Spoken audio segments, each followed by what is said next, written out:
안녕하세요. 경기 의정보고서 민생돋보기입니다. 경기도의 현황과 도의회 의원들의 활동상을 담은 민생돋보기. 오늘 의정토론 한 이슈에서는요. 최근 사회적 문제로 대두되고 있는 아파트 부실 공사에 대한 문제점과 해법 모색해보는 시간 갖도록 하겠습니다. 함께하는 두 분 소개합니다. 하남시 이정훈 의원, 성남시 김주환 의원 자리했습니다. 어서 오십시오. 반갑습니다.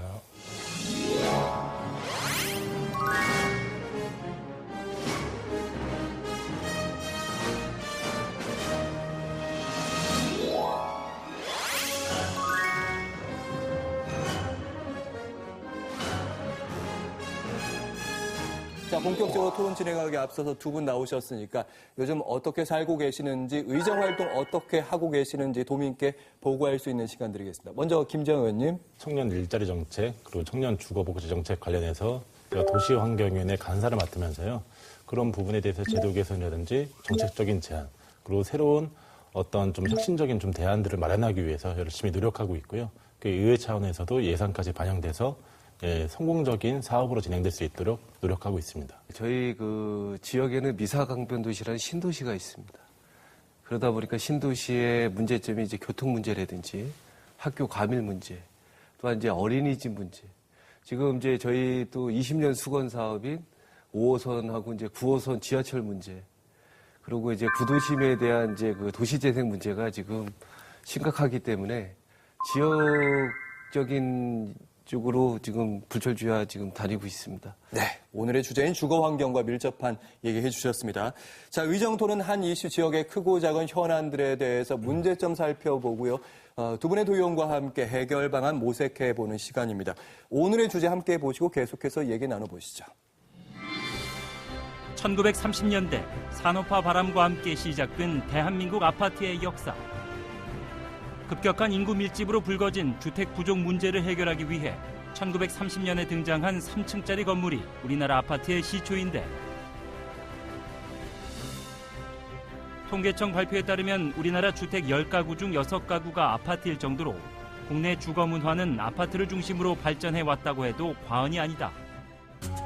그러나 1960년대 초 현재 모습의 아파트가 처음 지어진 이래 지금까지도 부실 시공 문제는 끊임없이 발생해 우리 사회의 고질적 병폐로 남아있는데, 최근에는 경기도 동탄 아파트 부실 시공 문제가 크게 이슈화되면서 전국적으로 부실 아파트 대책 마련 촉구가 재점화되고 있는 상황이다. 어제 오늘의 일이 아닌 부실 시공 아파트의 입주민들의 고통. 이제는 정부와 도차원의 확실한 대책 마련이 필요한 시점인데, 경기도의회 의원들의 뜨거운 입담과 함께하는 의정토론 핫 이슈. 오늘의 주제, 아파트 부실 시공 원인과 해법은? 동탄의 대단지 아파트가 부실 공사 논란에 휩싸였습니다.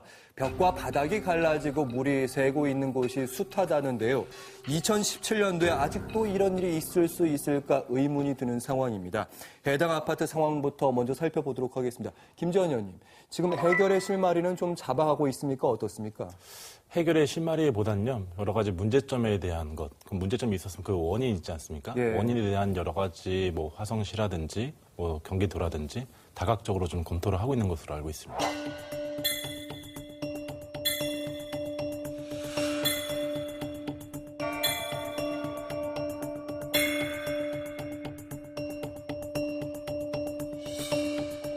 일단 도 자체에서 검사를 했을 때 200건이 넘었고, 일단 아파트 사는 주민들 중에 그분들이 느끼는 어려움은 더 크다는 말씀이십니다. 사실은 그동안 수십 년 동안 아파트 부실 공사 문제는 계속해서 논란이 되어 온 측면이 있는데, 규제도 하고 여러 가지 감독 관리 지자체가 했다고 알려져 있는데, 이런 일이 계속해서 발생하는 원인 어디서 찾을 수 있을까요? 이정훈 의원님. 정책 사업이다 보니까 아무래도 이제 그 공기업에서 하는 부분이 일부분이 있습니다. 경기도에 특히. 그러다 보니까는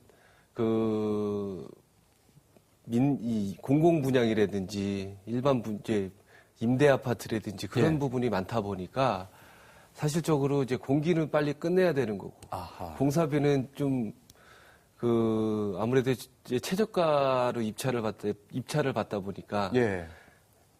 그러다 보니까 이제 돈을 좀 남겨야 되는 부분이니까. 건설업체 입장에서는요. 네. 그러다 보니까 아무래도 좀 좀 그런 점에 문제점이 있지 않느냐 그렇게 생각을 하고 있습니다. 네, 먼저 공사 기간에 대한 얘기부터 좀 드려보겠습니다. 김 의원님, 그러니까 공사 기간이 원래 좀 더 예정된 기간이 있었는데 짧게 들어가면서 이 아파트를 부실하게 짓게 된 것이 아니냐 이런 의혹들이 있습니다. 경기도가 그렇게 보고 있고요. 예. 네. 그 아파트 공사라는 것이 사실은 뭐 인적 자원적인 문제, 그리고 물리적인 요인, 그리고 환경적인 요인들 다양한 공사 기간의 변동 요인들이 상당히 많이 있습니다. 예. 그런데 특히 아파트 공사 기간 같은 경우는요, 이제 법률상 정해진 기간은 따로 정해진 게 없습니다. 하지만은 이제 앞서 이종훈 의원도 말씀하셨지만 저희 그 경기도에서 제출된 자료를 보면은 경기도 내 공동주택의 평균 공사 기간들이 30개월에서 32개월 정도 소요가 됩니다. 근데 대단지 아파트의 경우에. 예. 근데 이번에 부영 아파트 같은 경우는 이제 한 24개월로 2년 만에요. 6개월이 단축, 평균 기간보다 6개월이 단축됐다는 예. 거죠. 그러면 사실 기본적인 수치상으로 봤을 때도 6개월은 좀 무리수가 있는 거 아닌가라는 좀 그렇게 판단이 들고요. 사실은 근데 도급사나 이런 하도급사에서는 사실 뭐 신기술 신고법 적용이라든지 다각도로 뭐 기술 개발을 통해서 공기 단축을 하려고 노력은 하고 있습니다. 하지만 그렇죠. 방금 말씀드린 것처럼 6개월의 공기 단축은 무리수가 있다라고 이제 판단이 되는 겁니다. 아무래도 사실은 김재현 의원께서는 건설업 관련해서 계속 종사해온 걸로 알고 있습니다. 그 건설 쪽 종사해온 전문가 입장으로 봤을 때 이 정도 공기 단축하면 아파트에 좀 무리가 좀 있을 수 있을까요? 어떻게 네, 저도 보세요? 뭐 8년 동안 이제 건설 프로젝트를 좀 담당을 했었는데요. 예. 상당히 무리가 있다고 보는 거죠. 네. 어떤 문제들이 발생할 수 있습니까? 일단은 공기 단축을 8개월 동안 했다는 거는 여러 가지 뭐 자재는 상관이 없겠지만요. 예. 뭐 인건비라든지 그리고 장비비라든지 뭐 이런 경상비들을 한 번에 뭐 줄일 수 있는 부분들이 있는 거죠. 거기서 이제 이윤을 창출할 수 있는 부분들이 있기 때문에 예. 거기서 또 다른 안전성의 문제가 있을 수 있고, 그러니까 공법이 정말 잘 돼서 6개월이 단축됐으면 괜찮습니다. 근데 그럼 좋죠. 일반적인 공법을 사용해서 6개월 단축됐다는 거는 좀 여러 가지 문제 요소가 또 원인들이 있지 않을까라고 이제 판단이 되는 겁니다. 그런 부분에서 의심스럽다는 말씀이신 예. 것 같습니다. 아파트 부실 공사의 또 다른 배경, 저가 입찰 문제가 많이 지적되고 있습니다. 저가 입찰 문제, 그러니까 원청이 있고 하도급이 있고 또 재하청 간단 말이에요. 이런 문제랑 관련된 문제죠, 이정훈 의원님. 네, 이게 전에는 사실 그 최저 입찰 제도가 아니었고, 그러니까 기본적으로 한 88% 정도의 입찰 기준만 되면 거의 입찰을 받았습니다. 예. 근데 지금은 최근에는 최저 입찰제로 가다 보니까 거의 70% 정도. 처음에 이제 공고가 뜰 거 아닙니까? 예. 100원짜리라는 거를 이제 공사를 한다라고 하면은 70원짜리로 입찰을 받는 겁니다. 70원으로. 원청에서 70원을 받는 거죠. 원청에서 70원을 그렇죠. 받아요? 70원을 받고 네. 그 70원을 100%로 기준으로 하면 하도급에서 또 90에서 92% 정도. 한 65, 그러니까 70이었으면 한 65. 그 전체적으로 60%에서 65% 정도가 된다는 거죠. 예. 하도급이 받으면. 예. 그러면은 그 공사를 그 돈이 남으려면 또 남겨야 되냐, 하도급도. 또 남기려면은 공기를 좀 단축을 시켜야 될 거 예. 아닙니까? 그러다 보니까는 이게 부실 공사가 일어날 수뿐이 없다. 그래서 전체적인 입찰 기준을 최저 입찰 기준으로 하지 말고 예. 어느 정도 이제 그 마지노선을 주는데 그 마지노선을 한 전에 옛날에 했었던 한 80% 정도로 가는 게 낫지 않겠느냐. 그래서 지금 정부 차원에서는 예. 78% 정도로 최저 입찰을 상향을 하겠다. 그런 얘기가 나오고 있는 걸로 알고 있습니다. 네. 저가 입찰 문제는 사실 여러 번 지적되는 문제고 개선하겠다 그런 정부 입장 오래전부터 표명을 했었는데 왜 도대체 개선이 안 되는 걸까요, 김정은 의원님? 네, 저가 입찰에 대한 문제는 사실 뭐 정부에서 여러 가지로 항상 수도 없이 문제 제기했던 부분들이 있었는데요. 네. 하지만 정부는 뭐 기존 관행에 대해서 사실은 좀 획기적인 제도 개선을 아직 보여준 게 없었습니다. 그래서 저희가 보통 통상적으로 봤을 때 300억 미만은 이제 적격 심사라고 하고요. 300억 이상에 대해서 최저차 심사라고 하는데 예. 이제는 최저차 심사에서 좀 더 제도 개선을 해가지고 종합 심사 낙찰제라는 이제 그런 제도를 도입을 했었습니다. 잠시만 또 어려워집니다. 저가 입찰 문제 들어가면 조금 어려워집니다. 그 부분 다시 한번 좀 자세히 입찰 설명해 방식이 바뀌었는데요. 이제 최저차에 대한 문제가 있으니 종합 심사를 통해서 또 이렇게 할수 단순히 있는, 예. 그 입찰 가격만 보는 게 아니라 그렇죠. 여러 가지 다양한 기술의 부분들이, 능력, 그렇죠. 안전성 뭐 이런 거 다 종합적으로 검토한다는 말씀이세요? 예, 종합 심사 낙찰제라는 걸 통해서 이제 좀 제도 개선을 조금은 해봤는데 예. 결국 또 이것도 어떻게 보면은 저가 입출을 유도하는 방식이거든요. 결국에. 결국은요. 그래서 막상 이렇게 평가를 쭉 해봤는데 결국에 다른 기술은 뭐 배점이 작고 저가 예. 입찰에 배점이 높고 뭐 이렇게 하게 된다는 말씀이죠. 예, 맞습니다. 근데 또 추가적으로 문제가 되는 게 사실은 공사비 부담 삭감이라든지 일가 삭감에 대해서는 사실 이게 구제할 수 있는 방법들이 없습니다. 사실은. 그래서 더 큰 문제가 되고 있던 부분들이 있는 거고요. 그 시공사 입장에서 이렇게 좀 보게 된다면 사실은 신규 현장들이 생겨야지. 그러니까 결국은 그 수주를 해야지. 그렇죠. 어떤 현장인데 수주를 해야지 직원들을 배치를 시키고 그 뭐 시공사에서 갖고 있는 장비들을 운용할 수 있지 않겠습니까? 그래서 계속 돌려야죠. 예, 예. 그래서 자체 경영 상태에 따라서 사실은 어떻게든 수주를 해야지 이렇게 수주를 해야 되는 구조가 될 수밖에 없는 거고. 그렇죠. 예. 그거에 대한 이제 손실은 그럼 어디서 마련하겠습니까? 이종훈 의원님도 지적은 해주셨지만 결국은 공기 단축이다. 예, 공기 단축을 해야지 인건비 줄일 수 있죠. 장비비 줄일 수 있죠. 거기에 따른 이제 경상비들을 확실히 줄여 나갈 수가 있거든요. 예. 근데 또 하나 문제되는 것들은 이렇게 이제 공기 단축을 통해서 한 부분도 있고 또 하나의 관행이지만 안전관리비 등을 또 다른 식으로 전용을 해가지고 또 이윤을 남길 수 있는 부분들이 있는 거죠. 또 문제가 될 수 있는 안전관리면 거예요. 안전과 관련된 데 써야 되는데 다른 쪽으로 그렇죠. 돌려 써도 뭐 정부나 지자체에서 관리 예, 감독을 서류상으로 만들 수는 있으니까. 또 예. 그렇군요. 그러니까 추가적으로 문제되는 게 이제 부실 시공의 문제도 있는 거고 예. 안전에 대한 문제도 건설 포괄적으로 현장 생기는 안전 거죠. 문제도. 그렇죠. 예. 여러 가지 문제들이 겹쳐 있다는 건설업계 전반에 관한 그런 부실 문제들 겹쳐 있다는 생각이 들었습니다. 자, 지금까지 뭐 부실 공사가 일어났다고 저희가 동탄에서 특히 아파트에서 부실 공사가 일어났는데 일단 여기도 문제지만 그 불만에 대한 사후 처리 문제도 더 중요한 것 같습니다. 사후 처리 문제가 잘 되고 있는지 하자 보수 어떻게 이루어지고 있습니까? 지금 공동주택관리법에 의하면 이제 입주자 하자 담보 기간이라는 게 있습니다. 예. 그 기간 내 15일 이내에 그 입주자 회의를 열어서 이제 건설회사에다가 이제 예를 들어 공사가 문제점이 있으니까 이거를 고쳐달라. 그거에 대해서 서면으로 이제 얘기를 할 수가 있고. 예. 그다음 계획서도 이제 낼 수가 있고요. 그 기간 내에 그 하자를 안 해주면 그 하자 심사 분쟁 조정위원회라고 있습니다. 국토부에. 예. 거기에서 거기까지 이제 가야 조정을 됩니까? 하는데 예. 사실적으로 이게 쉽지가 않다고 그러더라고요. 예. 그러다 보니까 지금 현실적으로는 피해는 시민들이 보고 있다. 그래서 지금 10월 19일 날 이제 이거를 이제 시장 군수에게 시정 명령을 내릴 수 있다라고 그런 이제 지침을 이제 만든다고는 하는 것 같습니다. 예. 그래서 지금 현재로서는 그 하자 담보 기간에는 당연히 하자를 해줘야 되는 게 맞는데, 상식적이죠. 예, 근데 이제 15일에 이제 해주기는 돼 있습니다. 예. 근데 이제 있긴 하지만 유명무실하네. 사실적으로 이제 시공자는 어떻게 보면 공사를 다 끝내면은 예. 뭐 핑계 아니 자기네가 사실 이제 본사가 있고 이제 하도급이 본청이 있고 하청이 있지 않습니까? 예. 하청인 하도급에다가 또 얘기를 해야 되고 이런 복잡한 절차가 있다. 그래서 이게 현실적으로 예. 쉽지가 않다라고 생각을 부분이네요. 합니다. 예.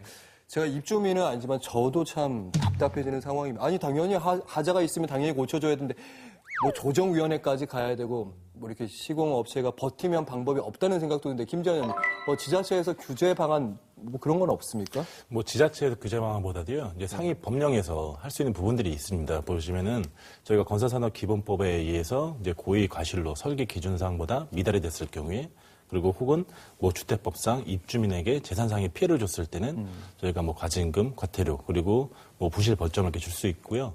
그리고 뭐 법령은 있네요. 분명히 있습니다. 예. 근데 건설기술진흥법에서도 또 부실 벌점을 줄 수 있게끔 돼 있습니다. 근데 한 가지 좀 알아야 될 부분들이 실제 어떤 사업에 대해서 입찰을 시작할 때 저희가 시공사를 평가하는 게 조달청 입찰심사 사전 심사 기준이라는 게 있습니다. 예. 거기에 보면은 이제 여러 가지 뭐 시공평가라든지 기술 능력평가라든지 여러 가지가 있겠지만요. 거기에 이제 신인도라는 부분이 있는데요. 거기 이제 부실 벌점을 체크할 수 있는 부분들이 있거든요. 예. 근데 맥시멈 배점이 마이너스 2점입니다. 그러니까 많은 이런 부실을 벌점 해도 아무리 줘도. 영업 정지를 맞아도 마이너스 1점. 벌금 이상의 형을 구형을 받아도 마이너스 2점입니다. 근데 배점은 전체니까 포괄적으로 맥시멈이 마이너스 2점이라는 거죠. 예. 그러면은 일정상의 제약은 받을 수 있는데요. 전체적으로 뭐 공사를 입찰을 못 한다든지 그런 식의 이제 제재는 없다 보니까 예. 이렇게 눈 가리하고 아웅식으로 갈 수 있는 건. 안 그래도 이번에 경기도에서 특별점검 아파트 그 해당 아파트 관련된 모든 전수조사 거쳐가지고 뭐 벌점까지 고려하고 있다는데 그 벌점을 줘도 시공업체 입장에서는 그렇게 큰 타격은 아니라는 말씀. 네, 맞습니다. 이렇게 정리하면 되겠네요. 네, 여러 당부의 목소리 들었습니다.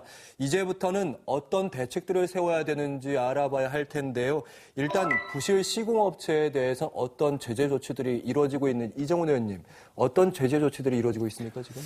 아까 우리 김재환 의원님도 말씀을 하셨지만 관련 법령은 있습니다. 예. 관련 법령은 있는데 사실적으로 그 법령에 준해 가지고 시공사라든지 그쪽에서 이제 그 뭐 벌점이라든지 그걸 받아도 예. 현실적으로 좀 안 만든다. 감리 업체들이 사실은 감리 그러니까 쉽게 말하면 잘 지어지고 있는데 잘 지어졌는데 감리를 잘해야 되는데 감리 부분에도 문제가 있다는 얘기도 좀 있더라고요. 근데 이제 그 감리 업체를 선정하는 데 있어서는 지자체가 선정을 합니다. 그러니까요. 예, 근데 이제 돈을 주는 데가 시공사에서 돈을 줍니다. 그 부분이 문제 아닙니까? 그게 나름대로 약간의 모종의 뭐가 있을 수도 있다. 근데 이제 뭐 옛날에는 그런 게 있었지만 지금은 이제 나아졌다고는 하지만 나아졌다고 하는데 상식적으로 생각해 봤을 때 시공사가 감리업체에 돈을 주고 감리업체 입장에서 시공사의 눈치를 안 볼 수 없지 볼 수밖에 없지 않을까요? 아무래도 이제 나중에 이제 그 감리자가 이제 문제가 없다라는 걸 이제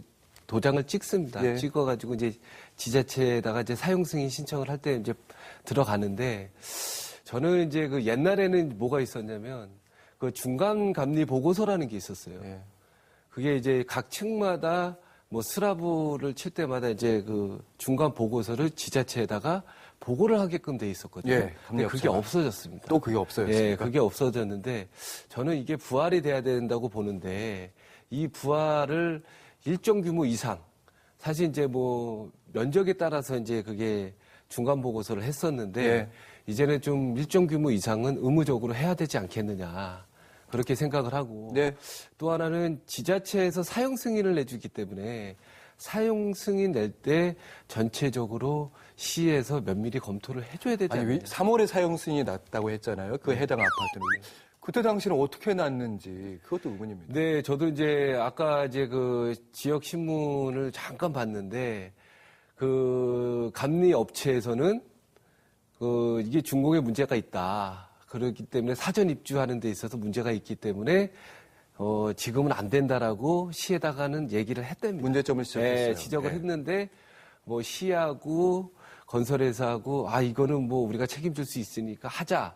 그렇게 얘기했다고 이제 언론에서 오늘 일단 그런 봤습니다. 보도는 네, 있는데요. 오늘 예. 봤는데 사실 이제 감리자도 책임이 있는 거거든요. 예. 자, 경기도에서 아파트 부실 시공을 근절하기 위한 대책을 한 3가지 정도 내놓은 것 같더라고요. 김재원 의원님. 어떤 내용입니까? 네, 먼저 첫 번째로 말씀드리고 싶은 게요. 가장 이슈가 되는 거죠. 그 남경필 지사께서 9월 1일 날 국토부 장관께 건의를 한 것으로 알고 있는데요. 만났습니다. 예, 그리고 선분양 제도 하에서 그 저희가 신뢰를 저버린 부실 시공 업체에 대해서는 선분양 제도권에서 퇴출시키고 그리고 주택 기금 지원이라든지 이런 거에 대해서도 이제 배제시키는 이런 정책들이 나오고 있습니다.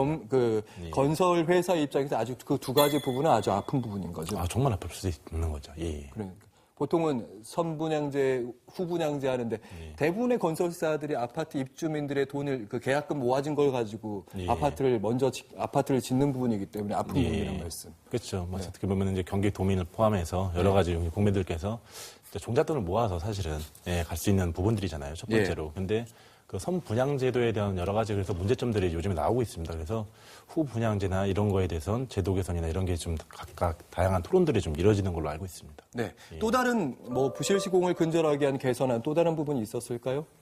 뭐 여러 가지가 있을 수 있는데요. 저는 아까 이정훈 의원님께 말씀하신 거에 대해서 좀 부가적으로 말씀드린다면 말씀하시죠. 사실은 이제 감리라는 게 상당히 중요합니다. 예. 이게 시공이 설계대로 제대로 됐는지에 대한 부분들인데 그 체크할 수 있는 부분인데 지금 이번에 부영 그 아파트 같은 경우는 예. 감리 회사가 부영 CM이라고 그 부영 건설의 또 자회사입니다. 그러니까 예. 그런 부분에 대해서 구조적으로 여러 가지 문제가 노출되지 않아도 있을 수밖에 없는 구조인 거고요. 예. 그리고 뭐 이정훈 의원님께서도 뭐 말씀하셨지만 화성시나 여러 가지 이제 뭐 관리 감독 기관에서도 여러 가지 문제제기는 했다고는 하지만 사실 그게 얼마큼의 문제제기가 됐을까라는 부분이 일단 의구심이 드는 거죠. 그렇죠. 의혹은 예. 있는 거죠. 예. 그 부분까지 전부 다 좀 이 사건이 일어난 게 사실 지금 몇 개월 안 됐잖아요. 2달 동안 좀 이렇게 끌어가는 부분이 있는데 해결도 중요하지만 그 전에 어떤 과정들이 있었는지도 좀 더 다시 한번 복기를 해볼 필요가 있는 것 같습니다. 자, 선분양제 제한을 둘 필요가 있다. 그런 부실 시공을 일으킨 업체에 대해서 이런 말씀 잠깐 하셨습니다. 그러니까 우리나라 아파트 짓는 방식이 아까 잠깐 얘기하다 말았는데 두 가지입니다. 선분양제, 후분양제. 서울 빼고는 거의 다 경기도는 선분양제를 하고 있는 거죠. 그러니까 쉽게 말해서 아파트 계약금을 받아서 입주민들한테 그 돈으로 아파트를 짓는 방식인데 이 부분에서 해당 건설사에 대한 제동을 거죠. 그러니까 선분양제 만약에 부실 시공을 하게 되면 선분양제를 그 업체는 못하게 하는 방식. 이런 방식인 거죠, 이정우 의원님. 지금 이제 영업정지가 이루어진 데는 이제 그 선분양제에서는 제한을 두는 게 있는데 지금 현재요. 현 제도 안에서도요. 근데 이제는 이제 부실 벌점과 그다음에 그 하자 발생 빈도가 많은 데일수록 이제 그 선분양제에서 제한을 해야 되지 않느냐. 그런 목소리요. 예, 그래서 사실 그 꿈을 안고 분양을 받은 사람들인데 사실 그분들은 아파트가 젖어 있는 거를 보고 들어오는 게 아니지 않습니까? 예. 지금 리모델링, 모델하우스를 보고 이 집이 괜찮다고 판단해가지고 들어오는 건데 사실 거기에 보면은 계약서라든지 보면은 밑에 보면은 그 시공상 변경될 수가 있습니다라고 돼 있어요. 상기 제품 간에 좀 다를 수 있습니다. 그런 거. 그러니까 그거는 사실적으로 변경이 가능하다는 거고 이쪽에서는 변경을 할 마음이 있다라는 거거든요, 사실적으로. 그래서 이런 부분에 대해서는 좀 제도 개선이 필요하다. 그래서 어느 정도는 후분양제도 한번은 좀 검토를 해볼 필요가 있다. 후분양제. 예, 저는 그렇게 생각을 하고 있습니다. 그 후분양제를 하게 되면 그러니까 중소건설사 같은 경우에는 자금난을 겪게 될 거고 그러다 보면 이제 공급이 축소돼서 결국에는 내 집 마련 못하는 서민들에게 피해가 돌아갈 것이다. 이런 반론도 좀 존재합니다만 이 부분에서는 그 주택 도시기금이라는 게 또 따로 있습니다. 주택 도시기금이라는 건 뭐냐면 정부에서 그 대출 이자라든지 뭐 일정 규모 공사비를 이렇게 지원해 주든지 그런 기금으로 해가지고 지원해 주는 방법이 있거든요. 그 방법을 통해서 일단 건설회사에서 그 자금 조달이 가능할 거라고 생각을 하기 때문에 그쪽으로 이제 먼저 생각을 해볼 필요가 있다. 그런 다음에 이제 사실적으로 이제 그 건설회사 같은 경우는 선분양을 하는 데 있어서 계약금을 받고 중도금을 받고 공사를 하지 않습니까? 그런 자금난에 좀 어려움이 있어서 사실적으로 선분양하는 게 많거든요. 그렇죠. 그러니까 이제 그 지금 주택 아까 말씀드린 기금으로 인한 그런 쪽으로 한번 좀 생각을 해서 아마 후분양제도 한번 생각을 해볼 필요가 있지 않겠나 그렇게 생각을 하고 있습니다. 네, 김재원 의원께서는 어떻게 생각하세요? 저도 동일하게 생각하는데요. 아까 전에 말씀드렸던 뭐 경기도에서 제재 조치를 한다는 게 주택 기금에 대한 부분을 이제 제재하겠다, 제한시키겠다 하는 부분인데 주택 기금으로도 충분히 일단은 어느 정도는 이렇게 보완을 좀 해줄 수가 있다고 보는데요. 사실은 근데 시공사 입장에서 봤을 때는 사실 건설비라는 게 수천억 단위거든요. 그리고 또 한 블럭이 아니라 여러 블럭, 다양한 블럭들을 다 또 일괄 시공을 하기 때문에 사실은 그 자본금이 상당히 집중이 많이 돼야 될 거라고 보고 있습니다. 그래서 그런 부분들의 문제는 사실은 뭐 적정 공사비라든지 여러 가지 제도 개선을 통해서 좀 해줄 수 있는 부분들이 있다고 봅니다. 근데 단순히 주택 기금만으로는 좀 해결하기 쉽지는 않겠다라고 개인적으로 생각하고 있습니다. 두 분 말씀 이제 종합해보면 후분양제로 넘어갈 수도 있겠다. 여러 가지 대신 몇 가지 장치를 달면 현재 2017년도 시점에도 후분양제가 좀 더 확대되는 방향으로 갈 수도 있겠다. 이렇게 말씀 정리하면 될까요? 네. 일단 경기도 차원에서 화성에 있는 동탄에 있는 부실 아파트에 대해서 영업정지도 검토하겠다. 적극적인 발언까지 했는데 이조차도 좀 시 관할권 문제 때문에 좀 힘들다는 얘기도 있습니다. 네, 실질적인 뭐 영업정지 등의 그 제재 조치는요. 지금 뭐 화성시의 요청에 의해서 서울시에서 하게 돼 있습니다. 그 이유가 사실 부영 이 회사 자체의 등록 소재지가 지금 서울로 돼 있기 때문인데요. 근데 사실은 뭐 화성시에서는 뭐 전문 뭐 용역이라든지 전문업체 용역이라든지 여러 가지 통해서 이 부실에 대한 원인들을 좀 조사하고 있으니까요. 그리고 또 사회적인 이슈들이 많이 되고 있어서 이게 흐지부지 넘어가진 않을 것 같습니다. 어느 정도의 제재 조치는 이루어질 것 같고요. 시간은 다소 좀 걸릴 것 같은데요. 그런 부분에 대해서는 조심스럽게 판단하지만 최소한의 어떤 조치는 있지 않을까 이렇게 생각하고 있습니다. 네. 그렇기 때문에 바로 여론이 참 중요한 것 같습니다. 앞으로 많은 분들이 지켜봐야 줘야 될 것 같은데요. 도의회 차원에서 다양한 활동도 좀 있어야 될 것 같습니다. 자, 이정우 의원님, 도의회 의원으로서 어떤 활동 하시겠습니까? 지금 경기도에는 그 품질 검수라는 제도가 있습니다. 예. 이게 광역 지자체로서는 이제 처음 시작을 한 건데 품질 검수가 뭐냐면 사용 승인 전에 각 전문가들이 그 검취를 하는 겁니다. 검수를 하고 예. 가서 이제 문제점이 있는 거를 그 시공사에다가 이거를 좀 건초해 주십시오. 그리고 이제 입주자들도 이제 같이 동행을 하거든요. 예. 이제 그분들도 와가지고 이런 거는 좀 더 추가로 해주시거나 아니면 이거 좀 문제점이 있으니까 좀 바꿔주십시오라고 해가지고 지금 전체적으로 지금 품질 검수가 저희는 경기도에서는 상당히 원활하게 이루어지고 있다. 그렇게 생각을 하고 있습니다. 이제 문제는 이게 이제 지자체장이 시군에서 이제 품질 검수를 하겠다고 경기도에 신청을 해야지만 되는 겁니다. 그게 이제 의무적인 조항이 아니기 때문에 이게 좀 그런 부분에 대해서 좀 문제점이 있다. 예. 또한 이제 품질 검수가 이게 법률적으로 규제를 받거나 예. 그런 부분이 없습니다. 예. 그러다 거기서 보니까 문제점이 발견돼도 건설사가 꼭 안 반영할 하겠다 하면은 안 그런 할 수도 거죠. 있는 예. 부분이기 때문에 이거를 그때도 이제 남경필 지사님도 이거를 좀 법제화하자 그렇게 얘기를 하신 걸로 알고 있습니다. 예, 그래서 예. 이 자체는 상당히 좋은 취지고 필요성이 있다. 그래서 이거를 좀 법적으로 좀 할 수 있는 제도 장치가 좀 필요하지 않겠느냐 그렇게 생각을 하고 있습니다. 네, 그런 조례 마련에 힘쓰겠다는 말씀이시고요. 자, 김지원 의원님 말씀 듣겠습니다. 예, 제가 재작년이었죠. 그 건설교통이 있을 때 그 건설공사 품질 관련에 관한 조례를 대표 발의했었습니다. 예. 그래서 다양한 역할들을 하고 있고 사실은 뭐 수익 사업이나 이런 개념이 아니고 경기도에서 이렇게 품질 관리나 이런 부분에 대해서 신경을 써서 제도 개선을 할 수 있게끔 해주라라는 부분인데요. 사실은 뭐 이제 이번에 부영 아파트 사례를 통해서 볼 수 있듯이 다양한 민원들이 사실 너무 많습니다. 사실은. 예. 그런 부분에 대해서 여러 가지 당 차원에서라든지 또 의회 차원에서 열심히 좀 노력을 하겠습니다. 네. 예. 말씀 듣고 나니까 그런 검사들이 의무적으로 주어진다면 입주민 입장에서는 고마운 일이고 어찌 보면 당연한 일인데 왜 안 되고 있을까 이런 의문도 듭니다. 자, 아파트 부실 시공을 없애기 위해서 꼭 필요한 한 가지 일이 있다. 이렇게 제언하실 수 있다면 말씀해 주시기 바랍니다. 이정우 의원님.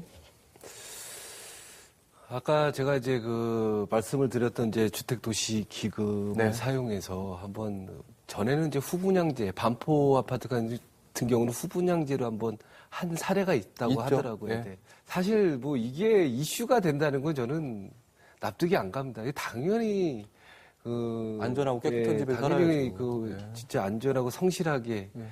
그 공사를 해야 되는 건데 그렇죠, 이게 그렇죠. 지금 이슈가 해가지고 지금 민생 돋보기를 한다는 자체가 사실적으로 저는 납득이 안 간다. 그래서 네. 시공사에서는 좀 정말 자기 집을 짓는다는 생각으로 성실 시공해야 되지 않겠느냐 그렇게 생각을 하고 있습니다. 업체의 자성을 촉구하는 말씀이셨고요. 김재호 의원님. 사실 뭐 부실 공사를 막기 위해서는 저는 단순하게 말씀드려서 프로세스별로 이 단계별로 법대로 규정대로만 하면 전 된다고 봅니다. 설계상에서 설계 오류나 이런 부분을 정확히 잡아내면 되는 거고요. 그리고 발주 및 계약 시에서 최저차 입찰에 여러 가지 문제가 있었으니까 적정 공사비를 산정해주면 됩니다. 정부에서. 그리고 저희가 이제 시공상 이제 품질 관리를 잘하면 되는 거고 시공사는요. 그리고 감리했을 때는 설계대로 제대로 시공이 됐는지만 잘 체크하면 되고요. 그러니까. 예, 그리고 나서 최종 법대로 이제 규정된 저희가 유지 보수나 이런 부분에 대해서 하자 보수를 정확히 해주면 되는 겁니다. 그래서 고품질로 예. 고객에게만 넘겨주면 되는 거거든요. 몇 억짜리 집이잖아요. 네, 맞습니다. 예. 이 당연한 것들이 지켜지지 않는다는 말씀. 네. 예, 꼭 이런 것들이 지켜졌으면 하는 바람이고요. 자, 오늘의 마지막 질문 드리겠습니다. 오늘 아파트 부실 시공과 관련된 얘기 중에서 한 줄 평을 짧게 듣겠습니다. 뭐뭐는 뭐다. 먼저 경험이 있으신 김지한 의원께 기회 드릴게요. 건설은 규정대로, 법대로 하면 된다. 해결된다. 후회만큼 아무리 후회도 어쩔 수 없다. 그러니까 그때 가서 지금 공사해놓은 거 나중에 가서 후회해봤자 그때 소용이 없다. 그러니까 후회하기 전에 제대로 공사 시공했으면 좋겠다. 그렇게 생각합니다. 자, 어렵게 마련한 내 보금자리 부실 시공이라면 참 안타깝겠죠. 속상합니다. 도민들의 삶이 조금 더 나아질 수 있는 아파트들 많이 지어졌으면 하는 바람입니다. 오늘 두 분의 도의원과 함께했습니다. 고맙습니다. 감사합니다. 동탄 아파트 부실 시공 업체에 대한 제재 방안을 둘러싸고 건설사, 국토부와 서울시 그리고 경기도 간에 여러 이해 관계자들이 이견을 지금 보이고 있습니다. 올바른 해결 방안이라는 건요, 공급자 그리고 정부 당국, 지자체의 관점이 아닌 입주자의 눈높이에서 마련돼야 할 것입니다. 자, 경기도의 미래를 만드는 경기 의정 보고서 민생 돋보기 오늘 시간은 여기까지입니다. 시청해주신 여러분 고맙습니다.